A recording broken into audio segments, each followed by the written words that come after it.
আমরা আলোচনা করেছিলাম সূরা লোকমান থেকে, সূরা লোকমানের দ্বিতীয় রুকু। এখন শয়তান যাতে কাউকে উঠাতে না পারে সেজন্যে আল্লাহর কাছে পানাহ চাই।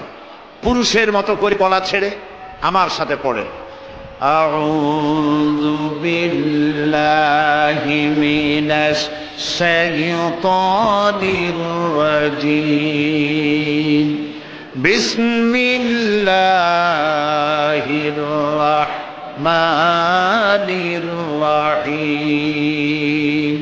বিতাড়িত মরদুদ শয়তানের ওয়াসওয়াসা থেকে পানাহ চাই পরম করুণাময় আল্লাহর নামে শুরু করছি। ওয়ালাকাদ আতাইনা লুকমানাল হিকমাতা আনিশকুর লিল্লাহ ওয়া মান ইয়াশকুর ফাইন্নামা ইয়াশকুরু লিনাফসিহি ওয়া মান কাফারা ফাইন্নাল্লাহা গানিয়্যুন হামিদ। وَإِذْ قَالَ لُقْمَانُ لِابْنِهِ وَهُوَ يَعِظُهُ يَا بُنَيَّ لَا تُشْرِكْ بِاللَّهِ إِنَّ الشِّرْكَ لَظُلْمٌ عَظِيمٌ। সাদাকাল্লাহুল আযীম। আপনাদের কি মনে আছে যে এই নসিহত কে করেছেন? কারে করেছেন? ছেলেকে। জাতিকে করে নাই, বিশ্ববাসীকে করে নাই, শুধু নিজের ছেলেকে। এই নসিহতগুলি আল্লাহর এত পছন্দ হলো, আল্লাহ কোরআন শরীফে হযরতে লোকমানকে এবং তার নসিহতকে চিরন্তন করে দিলেন। সুবহানাল্লাহ। পয়লা নসিহত ছিল, হে আমার কলিজার টুকরা সন্তান, আল্লাহর সাথে কাউকে অংশীদার বানাইও না। এটা হলো 1 নম্বর ছিল। আল্লাহকে তিনি এক, তিনি একক, তিনি ছিলেন, তিনি আছেন, তিনি থাকবেন। তার জাতের সাথে শরীক করা যাবে না, তার সিফাতের সাথে, তার উলুহিয়তের সাথে, তার রুবুবিয়তের সাথে কোন শরীক নাই। তিনি লা শরীক। আল্লাহ রাব্বুল আলামিন বলেন, ওয়া কাদিমনা ইলা মা আমিলু মিন আমালিন ফাজআলনাহু হাবাআম মানসুরা। আল্লাহ তাআলা বলেন, কিয়ামতের দিন আমি যখন বান্দার আমলনামার দিকে আমি যখন মনোযোগী হব, ওই আমলনামার ভিতরে আমি যদি শিরক মিশ্রিত দেখি, তাহলে বান্দার আমলনামাকে ধুলাবালির মতো উড়াইয়া দেব। ধুলি কণার মতো আমলনামাকে উড়িয়ে দেওয়া হবে। আমলনামার ভেতরে যদি শিরক মিশ্রিত থাকে, তাহলে আল্লাহ রাব্বুল আলামিন বলছেন কিয়ামতের দিন আমলনামাকে শিরক মিশ্রিত আমলনামা ধুলি কণার মতো উড়ায় দেব। দাম নাই, সমস্ত আমলগুলি নষ্ট হয়ে যাবে। প্রিয় ভাই সব, সেই জন্য ইন্না শিরকা লাযুলমুন আযীম, শিরক হচ্ছে মস্ত বড় জুলম, অত্যাচার। এই জুলম থেকে আল্লাহ তাআলা আমাদেরকে হেফাজত করুন। আমরা যেন শিরক মুক্ত জীবন যাপন করতে পারি, আল্লাহ যেন তৌফিক আমাদের দেন। আমরা বলি আমিন। সবাই বলেন আমিন।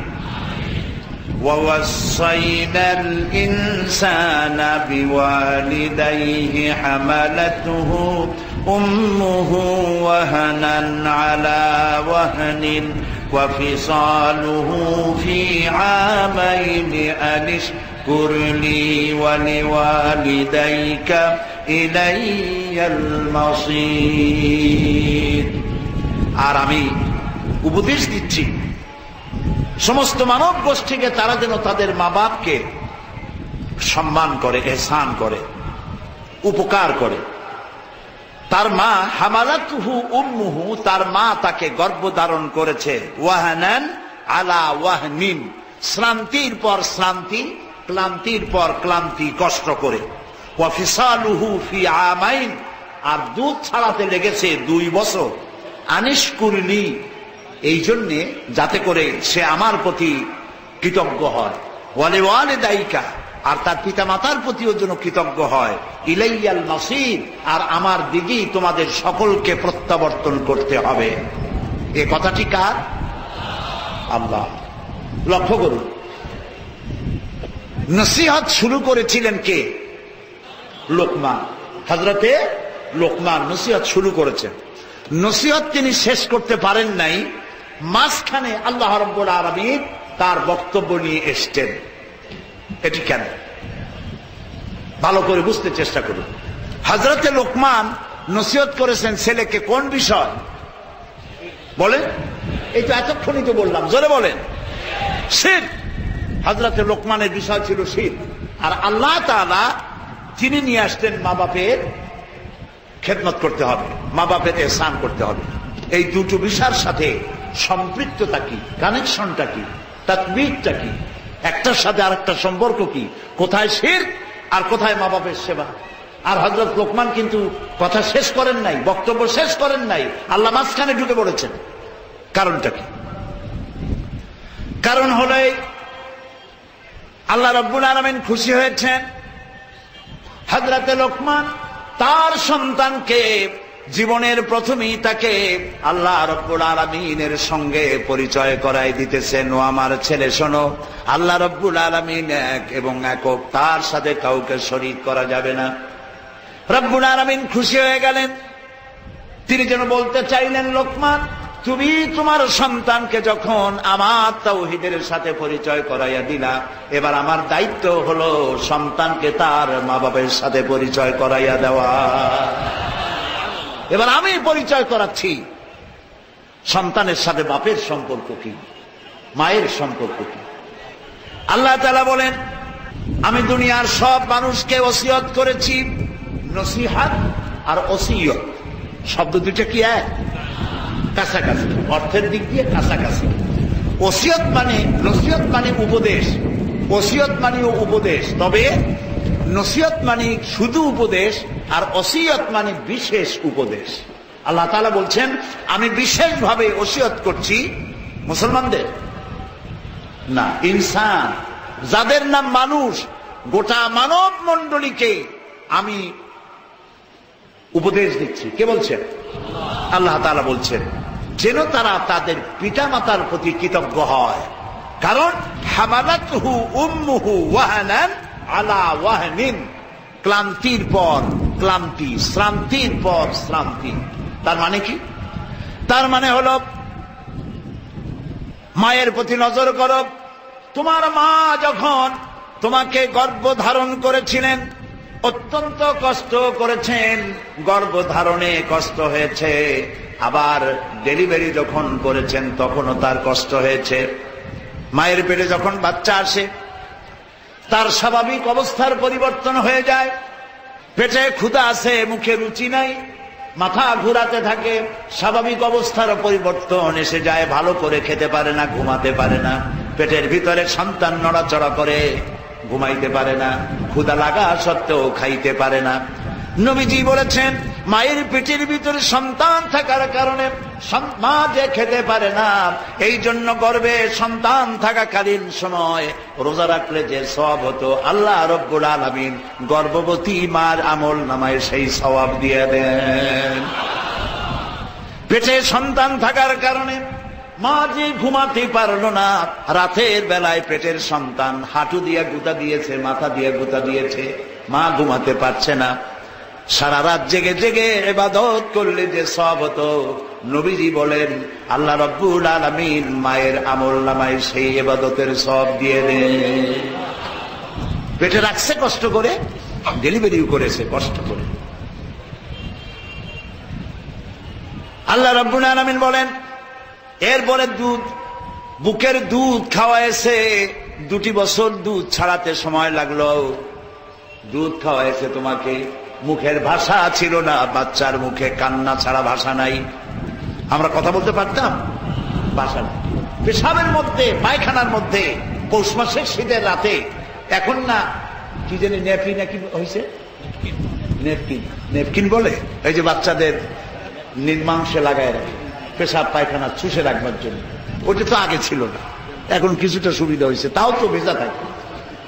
পেশাব পায়খানার মধ্যে বাচ্চা পড়ে আস, মাকে ডেকে বলতে পারে না, মা আমি কষ্টের মধ্যে আছি, আমারে উদ্ধার করো, ক্ষুধা লেগেছে, আমারে খাবার দাও, বলার কোনো ভাষা নাই।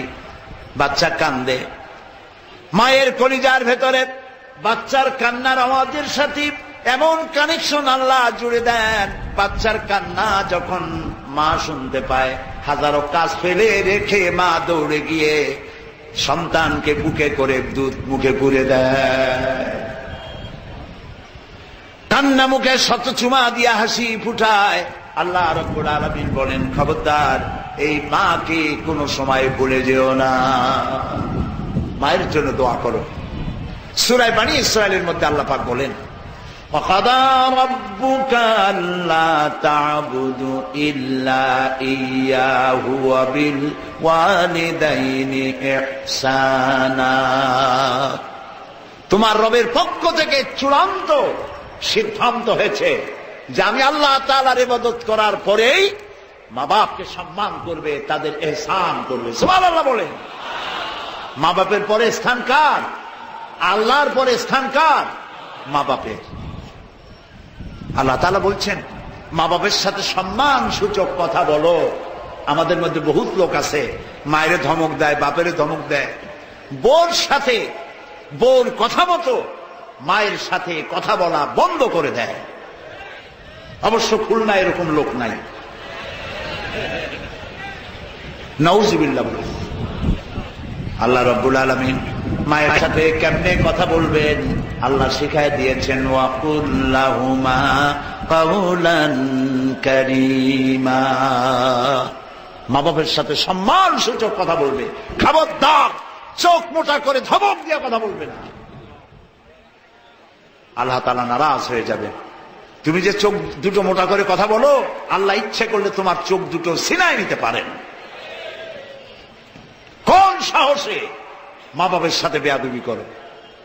আল্লাহ তাআলা বলছেন তাদেরকে সম্মান করো। আর কি করো? তোমার মা বাবার জন্য আমার কাছে দোয়া করো, রব্বিরহামহুমা কামা রাব্বায়ানি সাগীরা। সবাই পড়েন আমার সাথে, রব্বিরহামহুমা কামা রাব্বায়ানি সাগীরা। আয় আমার রব। কে শিখাচ্ছেন? বলেন বলেন, কে শিখাচ্ছেন? আল্লাহ শিখাই দিচ্ছেন, বান্দারে দোয়া কর, আয় আমার রব, আমি যখন অসহায় ছিলাম তখন আমার মা বাপ যেমন আমাকে স্নেহ করেছেন, লালন করেছেন, কোনো স্বার্থ ছিল না। আছে কোনো স্বার্থ? সন্তান লালন করার পেছনে মায়ের কি স্বার্থ, বাপের কি স্বার্থ? আমি অসহায় ছিলাম, আমার অসহায়ের সময় আমার মা বাপ যেমন আমাকে সহ্য করেছেন, আহারে কি কষ্টটা মা করেছেন। আল্লাহ, আমার মা বাপ আজ অসহায়, বুড়ো মানুষ, আমার মা বুড়ি মানুষ। আল্লাহ তাআলা আমার মা বাপ আমাকে যেমন স্নেহের কোলে লালন পালন করেছে, ও আমার রব, তুমি আমার মা বাপকে তোমার রহমতের কোলে লালন পালন করো। বলেন আমিন। প্রত্যেক নামাজের পরেই এই দোয়াটা করবেন, মনে থাকবে ভাই? মনে থাকবে? প্রিয় ভাই সব, আমাদের কিসমত খারাপ, আমরা সোজা জিনিস বুঝতে চাই না, বাঁকা জিনিস বুঝি খুব ভালো। যার দোয়া কবুল হওয়ার গ্যারান্টি 100%, মিয়া বিল মিয়া, 100তে 100 ভাগ, তার কাছে দোয়া চাই না। যার দোয়া কবুল হওয়ার সম্ভাবনা 50-50, সেইখানেই যায়। যেমন ধরুন কোন মৌলানা সাহেব, কোন ইমাম সাহেব, কোন পীর সাহেব, দোয়া কবুল হবেই, এর কোনো গ্যারান্টি নাই, কোরআনেও নাই, হাদিসেও নাই। আমি কি ঠিক বললাম না ভুল বলছি? এখানে বহুত আলেম আছে, আমি ভুল করলে আমি অধিকার দিলাম প্রত্যেকটি লোক দাঁড়িয়ে আমার ভুলের প্রতিবাদ করতে পারবেন, অধিকার আছে। প্রিয় ভাই সব, 3 জনের দোয়া কবুল হবে। কয়জন? আল্লাহর নবী বলেছেন 3 জনের দোয়া কবুল হবে। মুসাফির যদি দোয়া করে কবুল হয়ে যাবে। মাজলুম ব্যক্তি, অত্যাচারিত ব্যক্তি যদি দোয়া করেন, দোয়া কবুল হয়ে যাবে। আর মা বাপ যদি সন্তানের জন্য দোয়া করে, আল্লাহর দরবারে অবশ্যই কবুল হবে। মা বাপ দোয়া করলে অবশ্যই কবুল হবে বলেছেন বিশ্বনবী মুহাম্মদ রাসূলুল্লাহ সাল্লাল্লাহু আলাইহি ওয়াসাল্লাম। সেই মা বাপের খেদমত করি না, কোন জায়গা দিয়ে কোন হুজুর আসলো, বাড়ির পাকা বেলটা, ডালটা, চালকাটা হুজুরের খেদমতে হাজির করে দিল। আহারে কপাল, আহারে কপাল, মুরগিটা সব দিয়ে আসলাম। হ্যাঁ দেন, আপনি আপনার পীর সাহেবরে দিবেন, আমি কেন বাধা দেব? আমার পয়সা তো খরচ হচ্ছে না, আপনি দেন। কিন্তু আমার বক্তব্য, আপনার হুজুরে দেওয়ার আগে আপনার কাছে তো বড় পীর আপনার মা বাপ, মা বাপকে আগে খুশি করুন। বুড়ি মা, আহারে, বোর কথা মতো কয় বুড়ি মরে না কেন, মার কথা বলে, এরকম অভিযোগ আসে আমাদের কাছে, বুড়ি মরে না কেন। আহারে, তুমি তোমার মায়ের কয় বুড়ি মরে না কেন। এমন সময় ছিল তোমার টাইফয়েড হয়েছে, তখন ডাক্তার ছিল না, গভীর রাত, অনেক জ্বর গায়ে, কম্বল নাই, ল্যাপ নাই, তোমার গরিব মা, দুঃখিনী মা নিজের আঁচল দিয়া, নিজের শরীর দিয়া তোমারে চেপে ধরে তোমারে তাপের ব্যবস্থা করেছিলেন। সারা রাত জেগে জেগে চোখের পানি ফেলেছেন, তাহাজ্জুদের নামাজ পড়ে চোখের পানি মিলে পানি ফেলে এই জনম দুঃখিনী গর্ভধারিণী মা আল্লাহর কাছে কেঁদেছে, রব্বুল আলামিন আমার জীবনের বিনিময় আমার বাসারে বাঁচাইয়া দাও। যেই মা নিজের জীবনের বিনিময়ে তোমারে বাঁচাবার জন্য দোয়া করলেন, আজকে বউয়ের কথা মতো বলে বুড়ি মরে না কেন। নাউজুবিল্লাহ, কুলাঙ্গা। প্রিয় ভাই সব, আপনার হুজুরকে আপনি দিবেন, আমি কোনো বাধা দেব না, কিন্তু শুনুন, আপনি যদি একটা বেদানা কিনে নিয়ে বুড়ি মার কাছে বসে বেদানাটা ভাঙ্গিয়া নিজের হাতে বুড়ি মায়েরে খাওয়াইয়া দেন, মুরগি রান্না করে মা বাপকে কাছে বসাইয়া গোশতের ভালো ভালো অংশগুলি মাখাইয়া মুখে ভাত উঠাইয়া দেন, আল্লাহর আরশ খুশি হয়ে যাবে। আপনি পীর সাহেবের কত খুশি করবেন? আপনি 500 টাকা দিবেন, 5000 টাকা আর একজনের কাছে পাইছে। আপনি মুরগি খাওয়াবেন, আর একজনে তো বিরিয়ানি খাওয়াইছে, মারে খুশি করে। সাহাবী এসে বলছেন, হে রাসূল, আমার মা মেজাজ খুব খারাপ। রাসূল বলছেন, তোমার মা যখন তোমাকে পেটে ধারণ করেছিলেন 10টি মাস, তখন তো তার মেজাজ খারাপ ছিল না। সাহাবী বলছেন, হুজুর আমি ঠিকই বলছি, আমার মায়ের মেজাজ খুব খারাপ। হুজুর বলছেন, 2 বা 2.5 বছর পর্যন্ত তোমার মা যখন তোমাকে দুধ খাওয়াইয়া বড় করছে, তখন তো তার মেজাজ খারাপ ছিল না। সাহাবী বলছেন, হুজুর আমার মায়ের দুধের হক আমি আদায় করছি।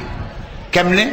কয় যে আমার মাকে আমি ধারে করে আমি হজ করেছি, তিনি অচল, আমি হজ করেছি, আরাফাতে গেছি, মুজদালিফায় গেছি, মিনায় গেছি, রমি হেজার করেছি, তাওয়াফ করেছি, সাই করেছি, সব মায়ের ঘাড়ে করে করছি। আমি তো মায়ের হক, মায়ের দুধের হক আদায় করে ফেলছি।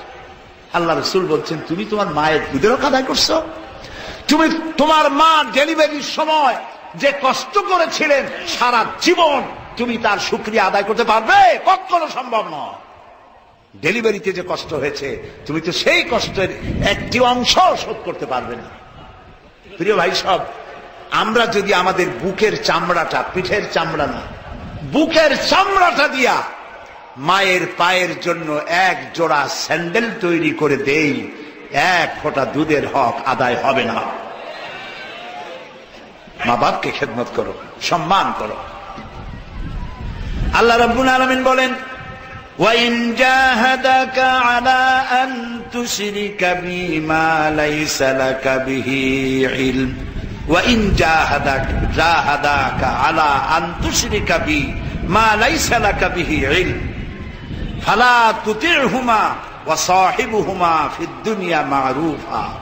তবে তোমার মা বাপ যদি তোমার প্রতি বাড়াবাড়ি করে, চাপাচাপি করে এই ব্যাপারে যে আমার সমকক্ষ কাউকে বানাতে চায়, আর এ সম্পর্কে তোমার কোনো জ্ঞান নাই, তোমার জানা নাই, ফালা তুতি'হুমা ওয়া সাহিবুহুমা ফিদ দুনিয়া মারুফা, তাহলে তুমি তোমার মা বাপের আনুগত্য এই ক্ষেত্রে করবে না।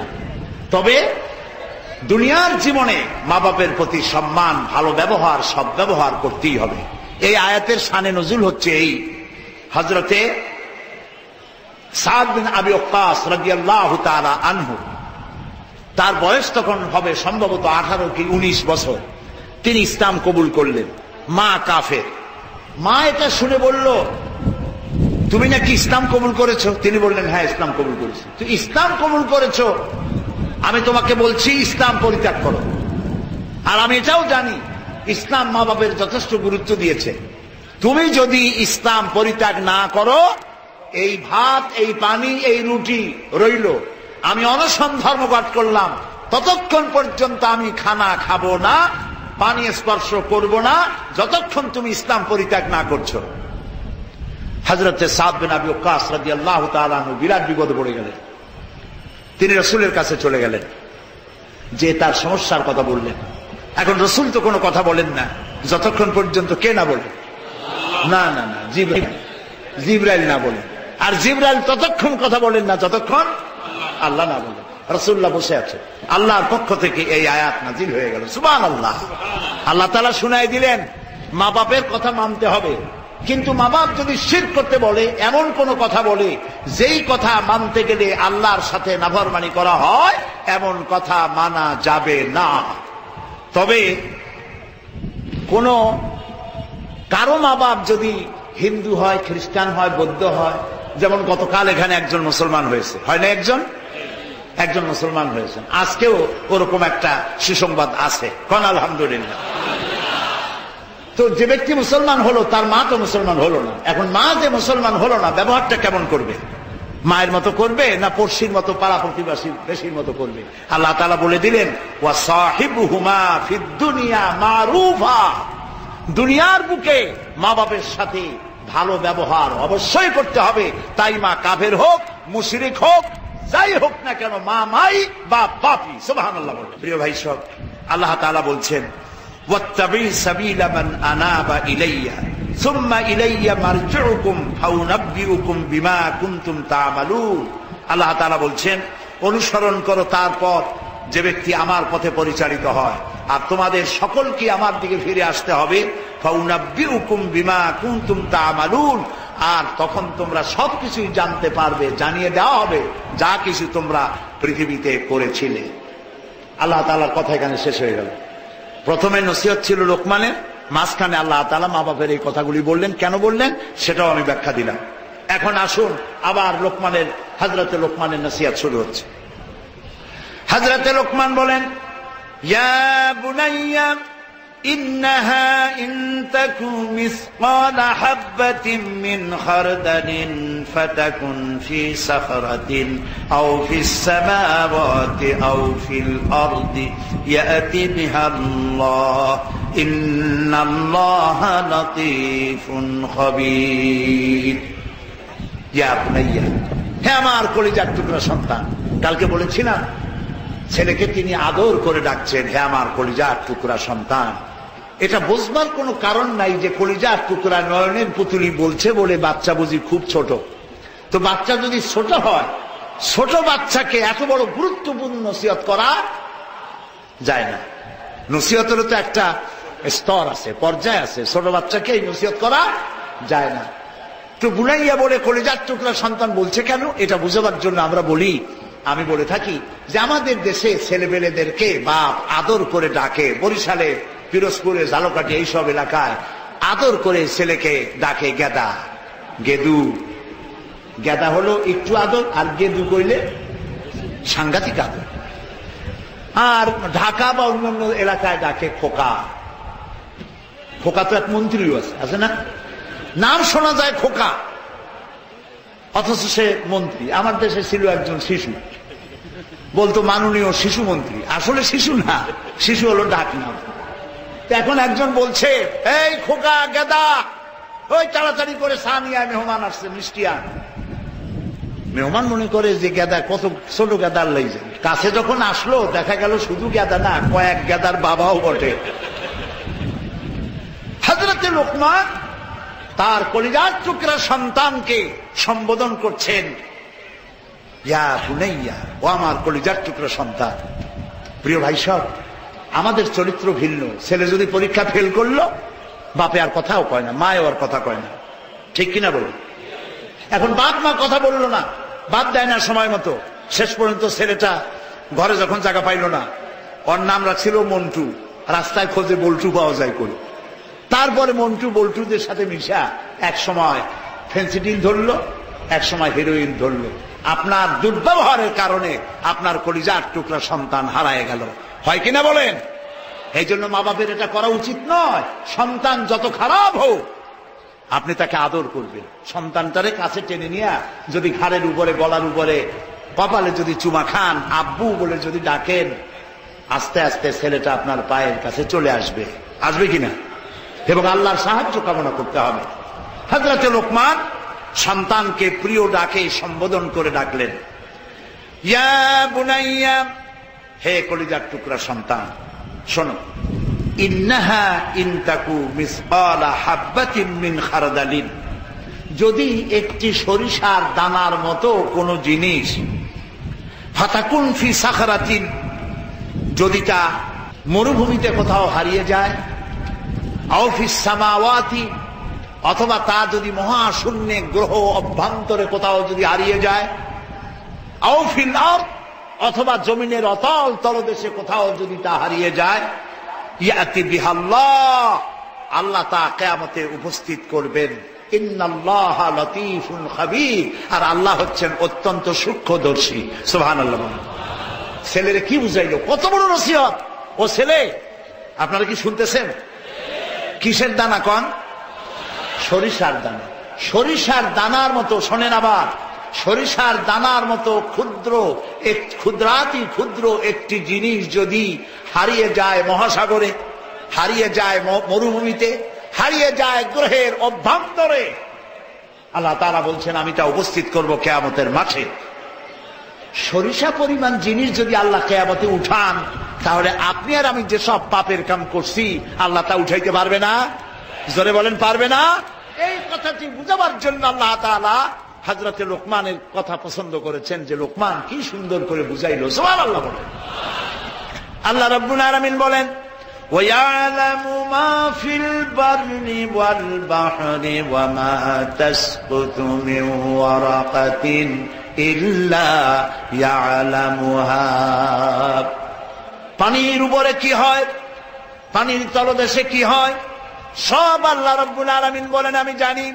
শুধু তাই নয়, এই পৃথিবীর কোন একটি গাছের পাতা যদি পড়ে যায়, কোন গাছের কোন কাঠ পাতাটি পড়েছে আল্লাহর কাছে তার খবর হয়ে যায়।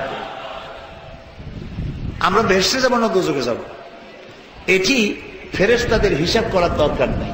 এটি আল্লাহ তাআলা আমাদের কিন্তু জ্ঞান দিয়েছেন, আমরা নিজেরাও হিসাব করতে পারি। এই যে আমরা যারা বসে আছি এখানে, আমাদের প্রত্যেকের গলায় আল্লাহ তাআলা একটা কিতাব ঝুলিয়ে দিয়েছেন।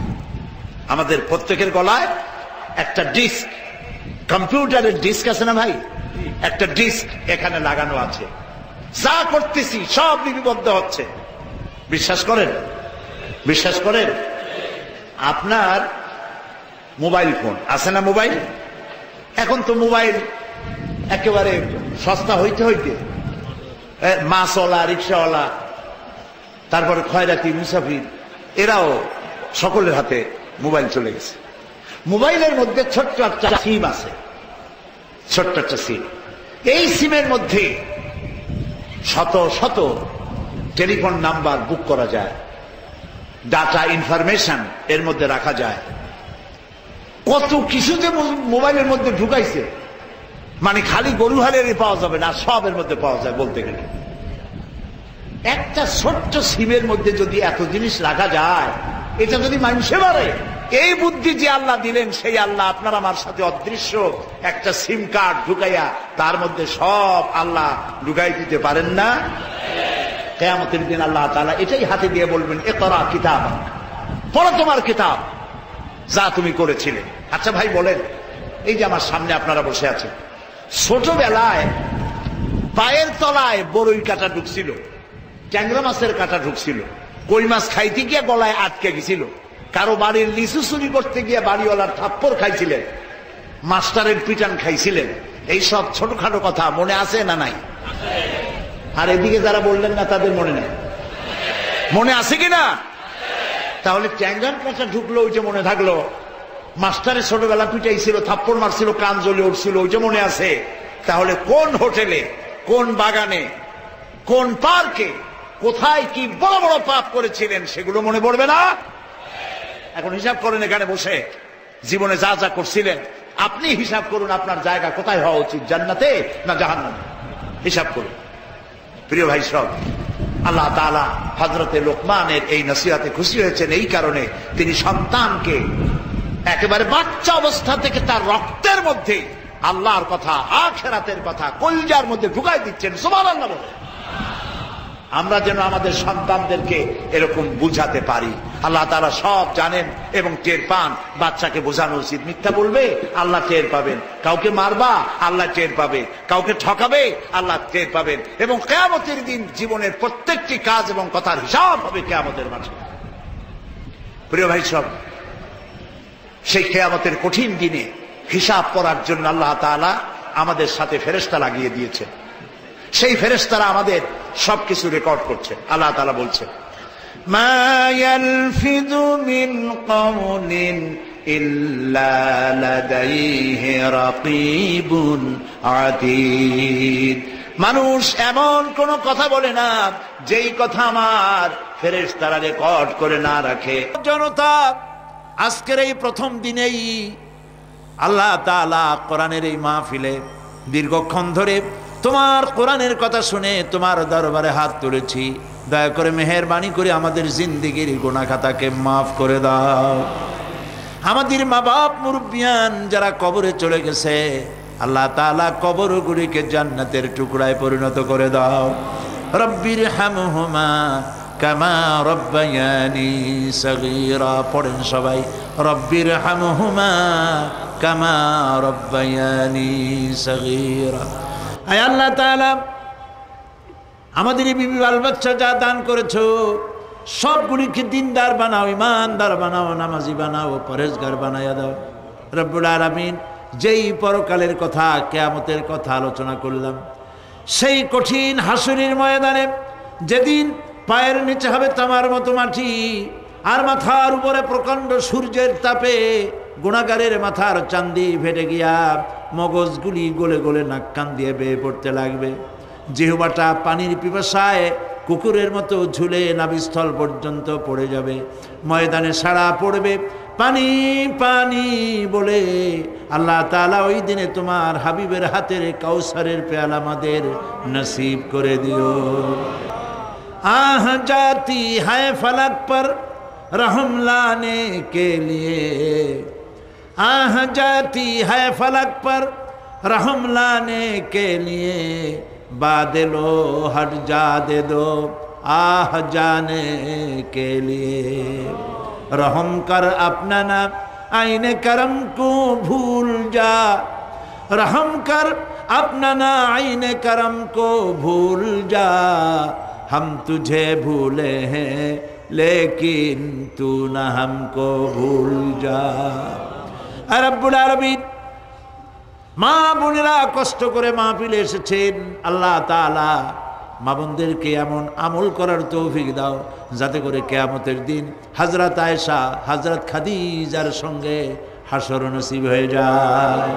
রব্বুল আলামিন, এই মাহফিল বাকি 4 দিন তোমার কুদরতি নিজাম দিয়ে আল্লাহ তুমি পরিচালিত করে দিও। সারা বাংলাদেশের মানুষ বিভিন্ন জায়গা থেকে এই মাহফিল আসে। আল্লাহ তাআলা প্রতিবেশী দেশ থেকে আসে, যারা প্লেনে আসেন অথবা গাড়িতে আসেন, পায়ে হেঁটে আসেন, যিনি যেভাবে আসেন, আল্লাহ তাআলা যাতায়াতকে তুমি আসান করে দিও, বিপদ মুক্ত করে দিও, আল্লাহ দুর্ঘটনা মুক্ত করে দিও। যারা বাড়ি ছেড়ে তোমার কথা শুনতে আসে, আল্লাহ বাড়িগুলি, ধন সম্পদগুলি তুমি হেফাজত করো। রব্বুল আলামিন, তুমি আমাদের দিলের মধ্যে তোমার মহব্বত পয়দা করে দাও। আল্লাহ পরকালের ভয় পয়দা করে দাও, আখিরাতের জবাবদেহিতার অনুভূতি সৃষ্টি করে দাও। আল্লাহ তাআলা, তুমি আমাদের দেশটাকে কবুল করো। আল্লাহ তাআলা, তুমি দয়া করে মেহেরবানি করে আমাদেরকে তোমার মকবুল বান্দাদের মধ্যে শামিল করে নাও। আল্লাহুম্মা জাআলনা মিনাত তাওয়াবিন ওয়াজআলনা মিনাল মুতাতাহহিরিন ওয়াজআলনা মিন ইবাদিকাস সালিহিন ওয়াজআলনা মিন